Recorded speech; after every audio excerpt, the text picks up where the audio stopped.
daughter Anna was only a year old when my wife Sarah and I decided that I'd be the full time stay at home dad.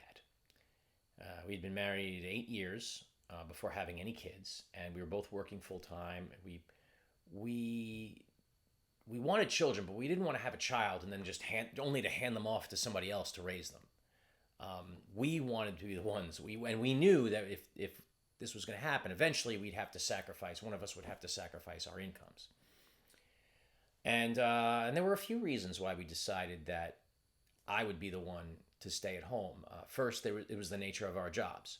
Sarah was a teacher in the New York City Department of Education, and I was working in marketing, and I was doing graphic design, web design. I was just getting into web design. In fact, WordPress was I think starting to gain traction at around that time, and so I was doing that, and so it made sense for me to quit working full time and to stay home with the kids and then freelance when I can while taking care of Anna, and then later taking care of Lucas, my son. There's 2 years between them, and it worked because Sarah was making pretty good money, and her job also had the insurance, so that worked out. So anything that I was making was gravy. So for the next 11 years, I would be a stay-at-home dad, and I treated it as if it was a full-time job. I did the laundry because I was home. I learned to cook. I got pretty good at cooking, and I made sure dinner was on the table every single night. I took care of the kids. We developed routines, and none of that part of it really surprised me. I knew that. I kind of figured that's all the stuff that you'd have to do. But there were some surprises that I did not expect, like feeling weird going to parties. So family gatherings or just any sort of parties where there are couples with their children, and I had absolutely nothing to contribute to the conversations with the men that were my age. We had nothing to talk about. It was really, I felt many feelings because but then I quickly discovered that I had a lot to talk about with the women. I'd listen in. I'm like, I hear them talking about sleep schedules, and I was like, ooh, I can tell you some stuff about that. Or child discipline hacks. Hey, when I need my kids to do this, this is how I do it, and yada yada, and this seems to work. There even like sales at Trader Joe's. It's like I had more in common with the moms than I did with the other fathers. And so you could imagine the feelings that came up.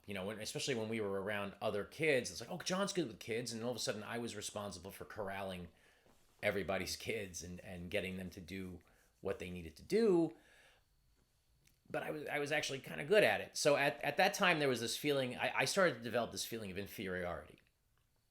I know. I don't know why. You're probably shaking your head, but yeah, there was this feeling of inferiority that I had because I felt like all these other men were doing more manly, more important things than I was doing, when in fact I was actually in a very privileged position of being in the forefront of my children's lives, getting to see them every single day in their formative years.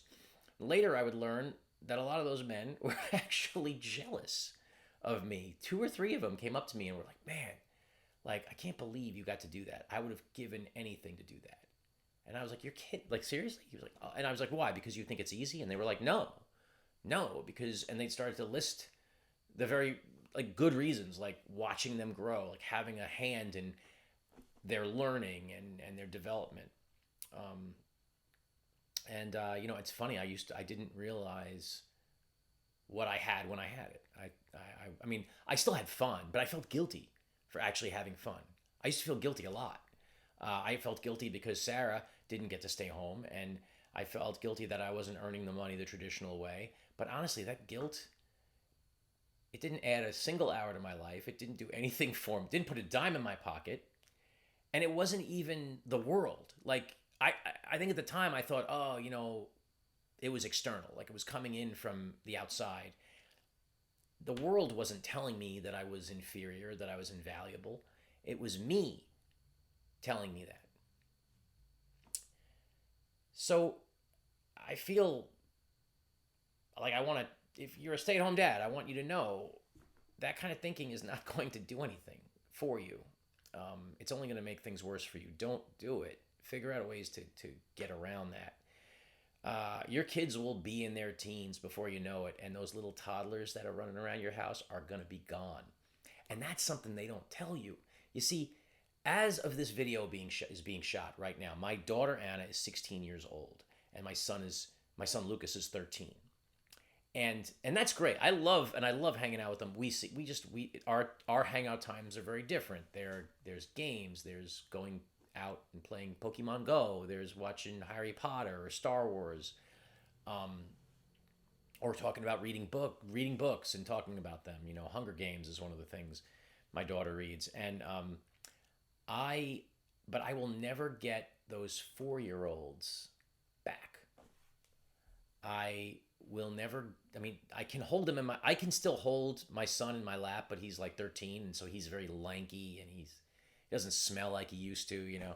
But when they were cute and they were cuddly, I mean, you'll never see that again. I'll never see those kids again. If you told me that I could get one day with each of them as 4-year-olds, if I could just have one day back to that time, I'm gonna get emotional here, but I would probably just want to hold them the entire day. Yeah, that's what I would want to do. One day with Anna, one day with Lucas. When they were 4 years old, I'd spend the whole day just holding them. We wouldn't go anywhere. When they're little, it feels endless. It feels exhausting. But don't be fooled.